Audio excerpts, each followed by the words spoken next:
Naitala ang mas mababang bilang ng mga krimen at mas maiging peace and order situation sa bansa sa ilalim ng Marcos Jr. Administration.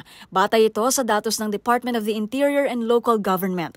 Ayon sa DILG, naging matagumpay ang naging solusyon ng Philippine National Police sa ilalim ng Peace and Order Program ng gobyerno. Sa report ni DILG Secretary at National Peace and Order Council Chairperson Benhur Abalos, malaki ang ibinaba ng bilang ng krimen sa bansa mula higit 196,000 noong pre-pandemic patungong higit 71,000 noong 2022 hanggang sa kasalukuyang taon.